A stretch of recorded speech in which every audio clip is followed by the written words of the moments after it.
जब भी किसी पर सन्नी की साढ़ेसाती होती है तो विद्वानों द्वारा कहा जाता है कि आप पीपल के वृक्ष की पूजा करें। आखिर इसके पीछे का कारण क्या है, आइए इस रहस्य को जानते हैं। नमस्कार मित्रों, आपके अपने YouTube चैनल धर्म सेतु में आपका बहुत बहुत स्वागत। आज के इस वीडियो में हम जानेंगे ऋषि पिपलाद और शनिदेव की कथा के बारे में। पिपलाद ऋषि का नाम आप सबने सुना होगा। वे महर्षि दधीचि के पुत्र थे। महर्षि दधीचि जिन्होंने अपनी हड्डियां दान कर दी थी, जिससे इंद्र का वज्र बना और वृत्रासुर का संहार संभव हो पाया। यह घटना ब्रह्मा पुराण की है। शमशान में जब महर्षि दधीचि के मांसपिंड का दाह संस्कार हो रहा था तो उनकी पत्नी अपने पति का वियोग सहन न कर पाई और पास में स्थित पीपल के वृक्ष की कोटर, जो जड़ों के कारण एक गहरा गड्ढा बन जाता है, उसमें अपने 3 वर्ष के बालक को रखकर स्वयं चिता पर सती हो गई। इस प्रकार महर्षि दधीचि और उनकी पत्नी का बलिदान हो गया, किंतु पीपल की कोटर में रखा बालक भूख प्यास से तड़पने लगा और चिल्लाने लगा। जब कोई वस्तु नहीं मिली तो कोटर में गिरे हुए पीपल के फल खाकर वह बड़ा होने लगा। एक दिन देव ऋषि नारद वहां से गुजरे। नारद ने पीपल की कोटर में बालक को देखकर उससे उसका परिचय पूछा। बालक ने अपना परिचय दिया और बताया कि मैं नहीं जानता कि वह कौन है। नारद ने पूछा, तुम्हारे जनक कौन हैं? तब बालक भी उसी तरह का उत्तर दिया कि वह नहीं जानता उसके जनक कौन है। तब नारद जी ने अपना ध्यान धरकर उस बच्चे के बारे में पूरी जानकारी निकाली और उसे बताया, तुम महान दधीचि के पुत्र हो। तुम्हारे पिता की अस्थियों का वज्र बनाकर ही देवताओं ने असुरों पर विजय प्राप्त की थी।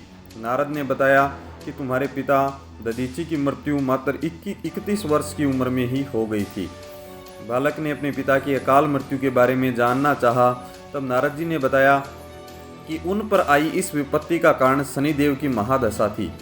नारद जी ने उस बालक को पिपलाद नाम दिया, क्योंकि वह पीपल के पत्तों और उसका गुदा खाकर बड़े हुए थे। उसके बाद नारद जी ने उसे दीक्षित किया। नारद जी के जाने के बाद उस बालक ने, जिसका नाम पिपलाद था, ब्रह्मा जी की घोर तपस्या की। ब्रह्मा जी ने जब बालक से वर मांगने के लिए कहा तो पिपलाद ने अपनी दृष्टि मात्र से किसी को भी जलाने की शक्ति मांगी। ब्रह्मा जी ने उसे वरदान दे दिया। ब्रह्मा जी के वरदान के बाद पिपलाद ने सबसे पहले शनिदेव का आह्वान किया और उन्हें अपने सामने प्रस्तुत किया। सामने पाकर उन्होंने शनिदेव को भस्म करना शुरू कर दिया। शनिदेव का शरीर जलने लगा। ब्रह्मांड में कोलाहल मच गया। सूर्य देव पुत्र शनि की रक्षा के लिए सारे देवता विफल प्रतीत हुए। सूर्य ने अपनी आंखों के सामने अपने पुत्र को जलता हुआ देख ब्रह्मा जी से उसे बचाने के लिए विनय निवेदन किया। ब्रह्मा जी ने स्वयं पिपलाद के सम्मुख प्रकट होकर शनिदेव को छोड़ने के लिए कहा, किंतु वह तैयार ना हुए। ब्रह्मा जी ने एक के बदले 2 वरदान मांगने की बात कही। तब पिपलाद ने खुश होकर 2 वरदान मांगे। पहला, जन्म से 5 वर्ष तक किसी भी बालक की कुंडली में शनि उसको कारक नहीं होगा।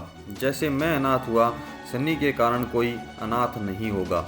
दूसरा, उन्होंने कहा, मुझे अनाथ को पीपल में शरण दी है, अतः जो व्यक्ति सूर्योदय से पूर्व पीपल वृक्ष पर जल चढ़ाएगा उस पर शनि की बुरी महादशा का असर नहीं होगा।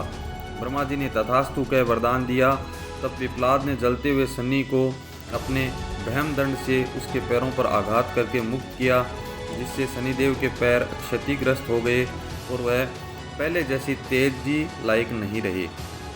अतः तभी से शनि को शनिश्चराय, जिसे हम आम भाषा में शनिश्चर कहते हैं, कि रतिया शनिश्चरा जो धीरे धीरे चलता है, वह शनिश्चराय आग से जलने के कारण शनि की काया काली पड़ गई। आप अक्सर किसी भी पीपल के पेड़ के नीचे शनि की काली मूर्ति जरूर देखते होंगे।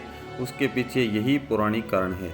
जब शनि की महादशा या साढ़ेसाती चलती है जो आपके लिए अच्छी नहीं है, तो ज्ञानी जनों के पास बहुत सारे उपाय होते हैं, परंतु आम जनों को करने का एक साधारण सा उपाय मैं आपको बताता हूँ, जिसका लाभ 100% मिलता है।